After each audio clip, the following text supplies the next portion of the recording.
Hello, my name is Nicole Green. I am both co-director of eXtend Tutorial and also the tutor for high school English grammar and composition. I want to give you as much information as possible through this video. Coupled with the information you get from the main open house session, you should be fully equipped to make a decision about whether this course and our tutorial is for your high school student. I'm going to start by sharing my slides with you so we can stay on task and make sure that we cover all the pertinent information.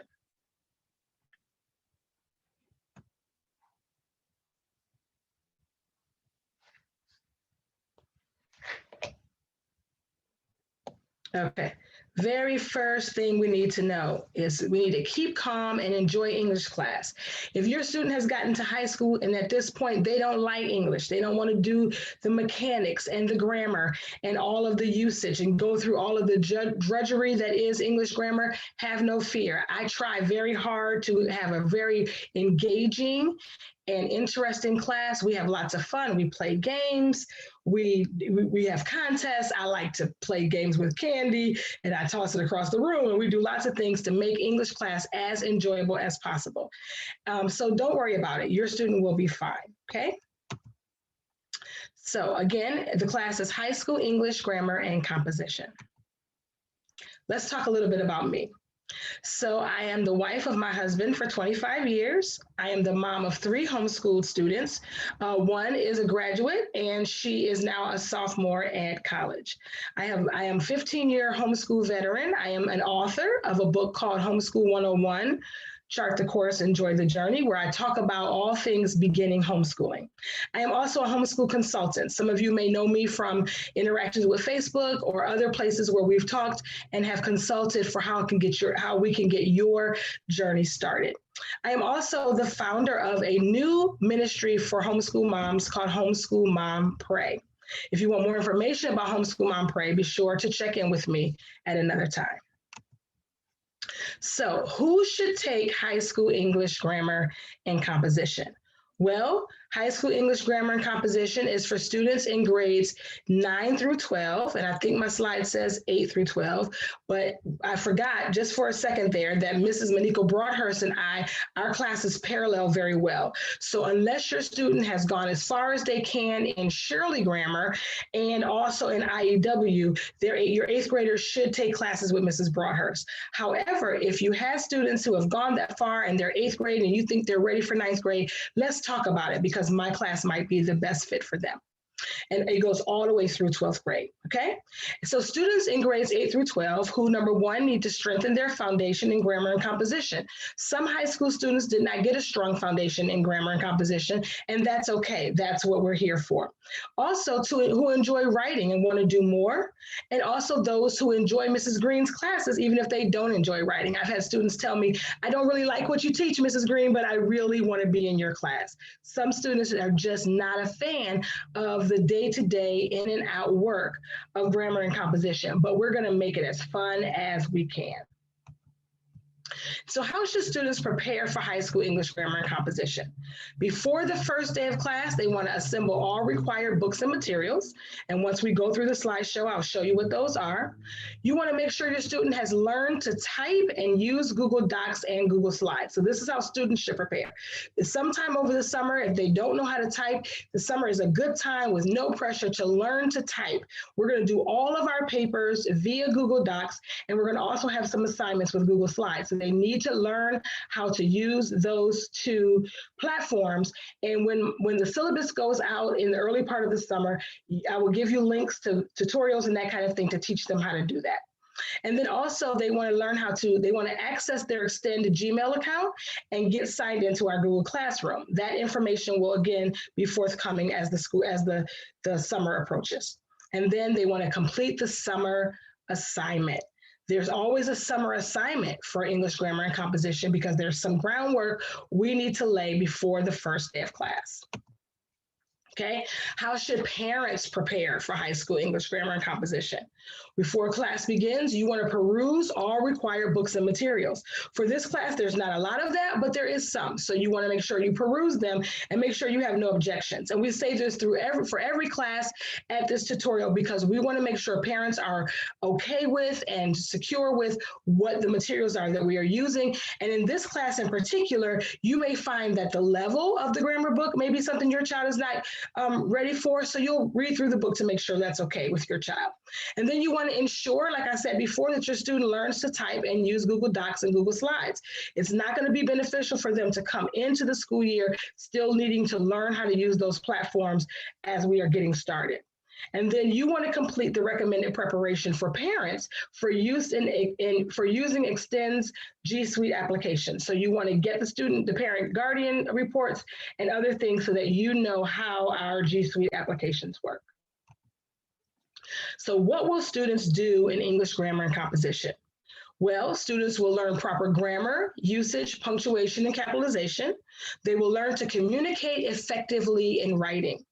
And they will use both those skills to craft fantastic essays with strong structure and style. So I'm not using this time to really go into my whole syllabus, but I will tell you we do descriptive essays, compare and contrast essays, we do a persuasive essay, we do argumentative essays, we do a full-length research paper, and we do some little bits of other writing along the way, okay? So they will create fantastic essays. They'll have strong structure and strong style in their writing. And my mission for this class is to create effective communicators. That is exactly who your students will be when they leave my class.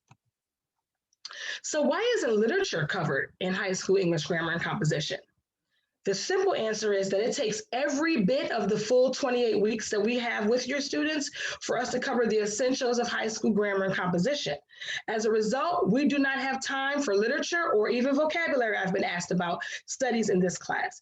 I can give you a good book list for high schoolers, and I can even recommend some vocabulary studies to do at home, but I do not have time to cover that kind of information in this class. Okay, so what is expected from students in high school English grammar and composition? Number one, I expect students to behave respectfully, and appropriately at all times. That goes for whether we're in class or should COVID restrictions not lift and we end up being virtual. I also expect them to behave respectfully and appropriately in a virtual setting as well.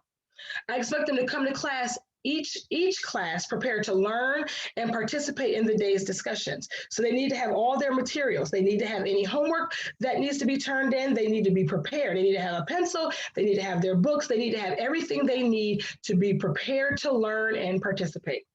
And also, I need them to complete all work on time and follow the instructions for turning it in. There are very specific instructions for how essays should be crafted and how they should be turned in. I'm going to be using Google Classroom for work being submitted from students and also for my grading and also for me to do corrections and give them suggestions for editing. And all of that requires a specific way that's done. I won't leave them hanging. They don't have to figure it out. I'll make sure they know, but I expect them to complete all work on time and follow instructions for turning it in. Okay. Now, of course, as the parent, if something is going on in your family and you know that your student needs a couple extra days, we had several, I've had classes where there's been deaths in the family or a new baby was born. All of that stuff is understandable. This is a grace-filled environment, but as far as the student is able, as far as it lies within them, I expect all work to be completed and turned in on time. Okay, so how will students be graded or assessed in this class? Essays are 75% of the quarter grade, but they're often graded in increments with smaller assignments along the way to the final draft. So it's not that each one essay is 75% of the grade for that quarter, but each essay assignment adds up to 75% of the grade at the end of the quarter. And then also there are grammar quizzes and games that will make up the other 25%. So now what can parents expect from high school English grammar and composition? Number one here is very important. I am the tutor, you are the teacher, and I'll remind you of this all year. And what that means is if your child needs you to craft this assignment a different way, if I am assigning a 5-paragraph essay and your student can't write that much, or you didn't get to that, or something about your homeschool life in the moment needs more time, you are the teacher. You can make those determinations. It may have some kind of consequence depending on how grades are being created, but that's a conversation that we can have.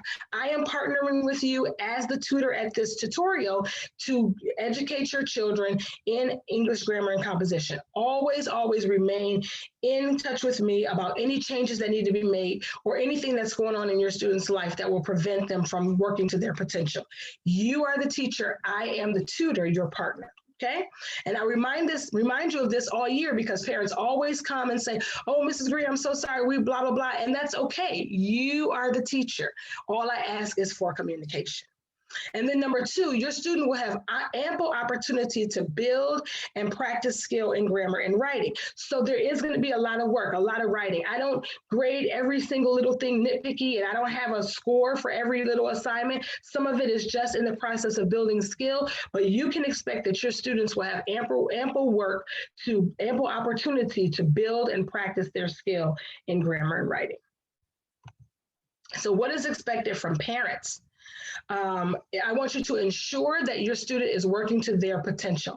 I don't know your kids like you know them, but you know them well. And so you know what they're capable of, and it's your job to ensure that they are working to their potential. I also need you to be your student's first editor, which means every paper before it gets to final draft needs to have another set of eyes on it. And each paper comes, and in its assignment comes with a peer editing form. So I need a parent, an older sibling, someone else to always have their eyes on their student's work, preferably a parent, but whoever you designate is fine. And then I need you to grade grammar tests and provide the grades to me. I do not have time in class to grade grammar tests. I'll teach the grammar, the students will take the test as a homework assignment, and I need you to grade the test quizzes. They're really known as quizzes in this book, but I need you to grade the quizzes and provide the grade to me, and I will use the grade that you give me to count for that 25% of their final grade. And then also sign up for the Guardian Summary, which G Suite, our Google Suite will provide for you. And in our classrooms, you'll be able to sign up for Guardian Summary, which is a summary of how your student is working, what the work looks like, what grades they've gotten, and anything else you need to know over the course of the year. So don't wait for me every quarter to send the grade report and then go back and ask questions about why this grade is this and this grade is that. I really need you to sign up for the Guardian Summary so that you can keep an eye on your students' progress all through the quarter, not just at the end. Okay? And so that's it for our slideshow. If you have any more questions, the best way to contact me is via email at ngreen@extendhomeschool.com. So I'm going to close the slideshow now and show you the materials that we are using for this book, for this class. Okay, the first one, and we buy this from Amazon. That's the best place I've seen it for pricing. And I have a link in the course description for you. It's called The Blue Book of Grammar and Punctuation. The authors are James Strauss, Lester Kaufman, and Tom Stern. Okay, this is the book that we use for grammar. And in this book, there is instruction, there are places to take notes. It's going to be a consumable book for most students. So if you have students coming behind yours, you want them to not write in it, please make sure that it's plain for them. Then you'll have to provide them with flags and sticky notes and that kind of thing that we can talk about as at orientation time, okay? And then in the back of the book are their quizzes and the quiz answers. Again, at orientation, I will instruct you to pull the answers out so that your student is not tempted to cheat. And they all are, but also that you can have them for yourself separately so that you can grade the quizzes and give me the score, okay? And the other material, the other text that you'll need is one that I create for students. It's called the High School English Grammar and Composition Source Text and Templates book. It is a spiral booklet that I create. I make copies of this and I give this to families. If we are, by any chance, we end up in a virtual situation, this whole file will be provided for you at orientation time, and you can print it and create it yourself. If we are local, if we're going to meet in class face to face, then I will provide this. Okay. If I provide it for you, my copy fee for this book is $15. Copy and material fee is $15. If I give it to, if I provide it for you virtually, then that fee goes down to $7.50. Okay, and that cost includes the materials that I buy for this. So I'm effectively providing for you a second piece of curriculum. It has templates like this, source text that we use for compare and contrast, lots of information for students to read. And so if I provide it for you, again, I charge you for both the materials that I have to purchase to create it, and then also for printing. Virtually, just for the materials that I have to purchase to create, I have to purchase licensing and copyright permission, and then also your materials fee will go towards subscriptions. I have a subscription to Kahoot and to Nearpod and other things that we use to make our class fun. Okay, and so that's all I have for this class. Again, if you need to reach me, you have more questions, please reach out to ngreen at extendhomeschool.com. I'm looking forward to having you and your student in my class. Bye-bye.